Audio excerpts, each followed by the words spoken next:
Bible stories too. The biblical account of Noah and the ark saw God provided another kid to Adam and Eve after their child, Abel, had been murdered and their other son, Cain, had moved away to a different location. This infant was given the name Seth by Adam and Eve. They also had several sons and daughters since Adam and Eve lived for a very long time.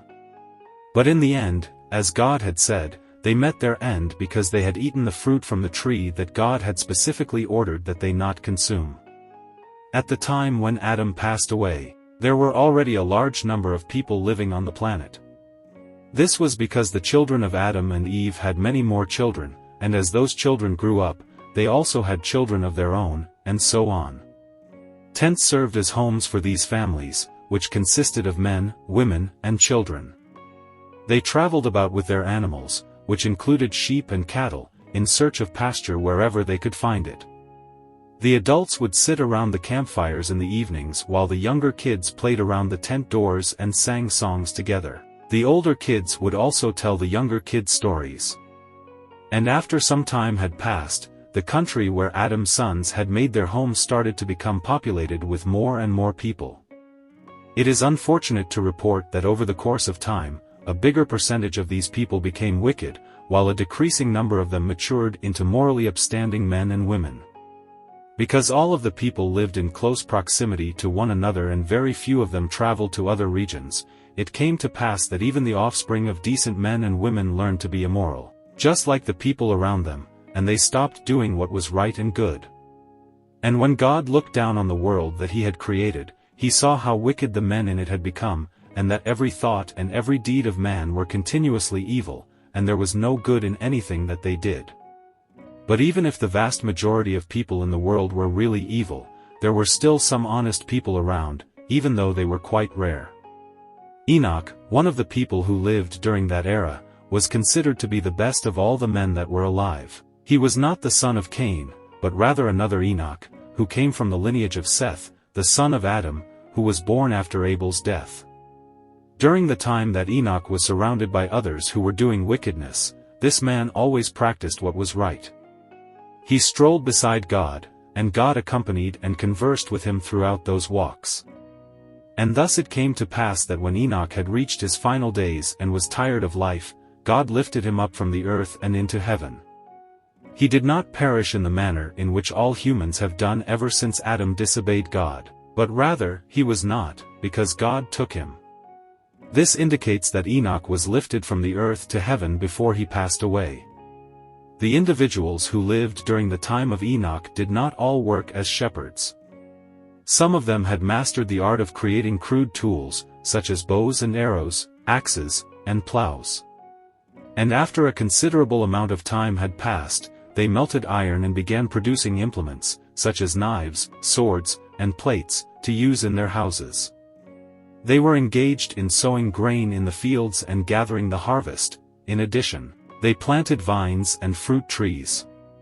However, God observed the world below him and declared, "According to the Bible, I will take away all men from the earth that I have made, because the men of the world are evil, and do evil continually." But even in the midst of those terrible circumstances, God recognized one righteous man. This man's name was Noah. Noah attempted to live a life that would please God in every way. In the same way that Enoch walked and talked with God, Noah walked and talked with God. Shem, Ham, and Japheth were Noah's 3 sons. God stated to Noah, "It is now time for all of the men and women living on earth to be destroyed, and the process has begun. Because they are all evil, it is necessary that each of them perish. But you and your family will be spared since you are the only one making an effort to behave morally." Then God revealed to Noah the means by which he might safeguard his life as well as the lives of his sons.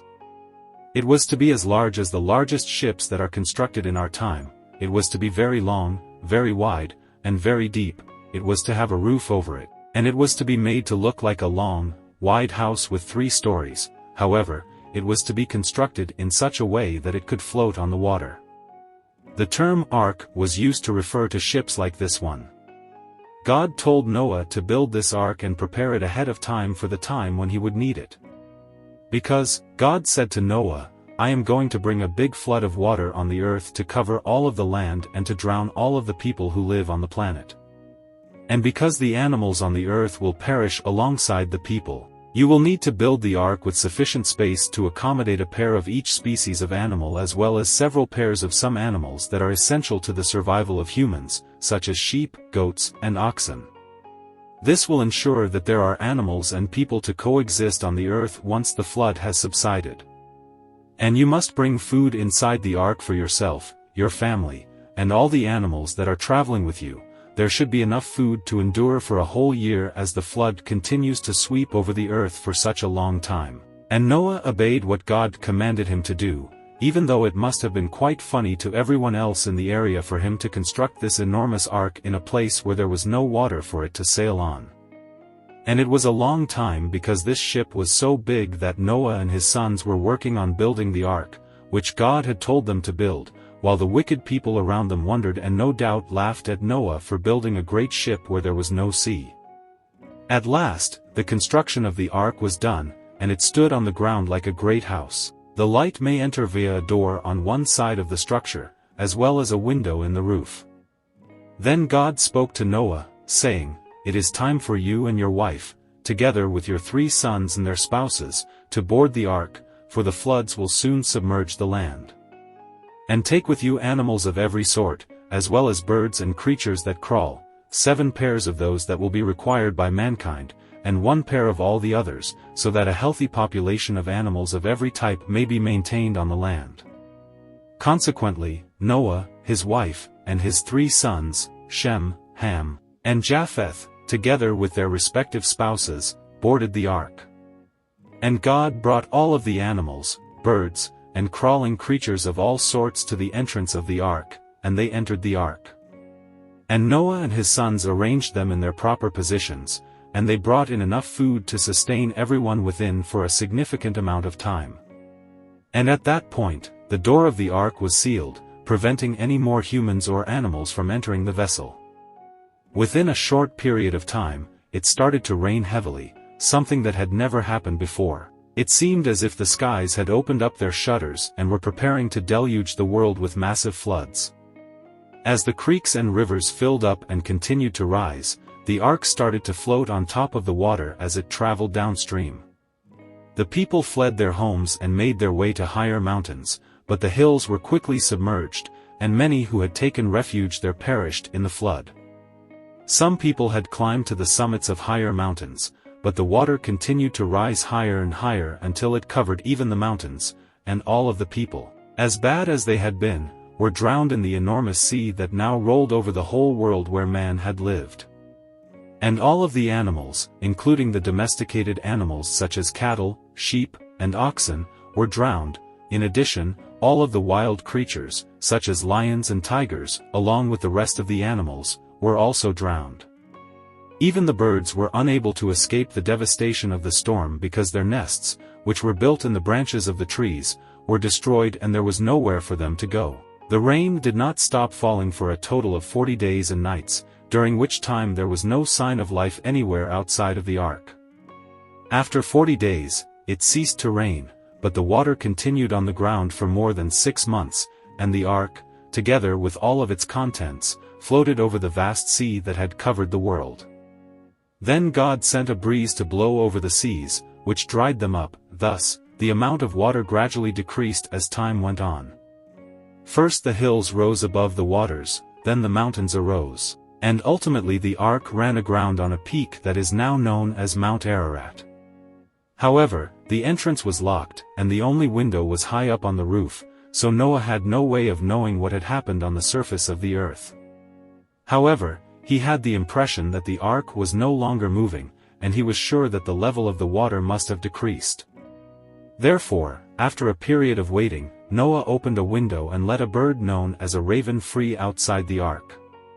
Now, the raven has powerful wings, and this particular raven flew around and around until the water subsided, at which point it was able to locate a spot to rest but did not return to the ark. After waiting for it for a time, Noah decided to send out a dove to see if it could find a spot to rest. However, the dove was unable to locate a place to land, so it returned back to the ark, where Noah readmitted it. After that, Noah waited an additional week, and then he released the dove once again. And as darkness approached, the dove made its way back to the ark, which served as its home, carrying in its beak a new olive leaf that it had just plucked from one of the trees in the garden. Therefore, Noah was certain that the level of the water had decreased enough to permit the regrowth of the trees. He waited another week, and then he released the dove once again. However, this time the dove took flight, and it was never seen again.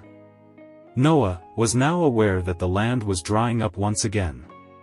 So Noah removed a portion of the ceiling, stepped outside, and saw that there was now dry ground all around the ark and that the floods no longer covered the whole earth.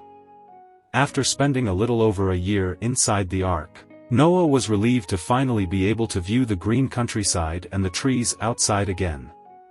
And the Lord spoke to Noah, saying, "Come out of the ark with your wife and your sons and their wives, and all the living creatures that are with you in the ark."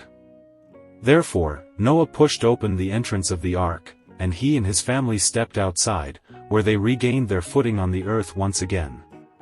And all of the animals, birds, and creepy creatures that had been within the ark emerged as well, and they immediately got to work repopulating the world. As soon as Noah emerged from the ark, the first thing he did was offer prayers of gratitude to God for sparing the lives of all of his offspring while the rest of the people on earth were wiped off. He constructed an altar and placed a sacrifice there for the Lord. He then offered himself and his family to God and made a vow to carry out his will. And God was delighted with the sacrifice that Noah made, and God said these words, "No matter how evil people may be, I will never again cause the destruction of the earth because of them. From this point on, there will never again be a flood that covers the whole planet, yet, the 4 seasons of spring, summer, autumn, and winter will remain unchanged. I give the earth to you, and you are to reign over the land and everything that lives on it that has a pulse and breathes air." Then, God caused a rainbow to appear in the sky, and he spoke to Noah and his sons, telling them that whenever they or the people who came after them saw the rainbow, they should remember that God had placed it in the sky and over the clouds as a sign of his promise, that he would always remember the earth, and the people who lived on it, and that he would never again send a flood to wipe man from the face of the earth. Therefore, whenever we get a glimpse of the majestic rainbow, we should keep in mind that it is a symbol of God's promise to the people of the globe.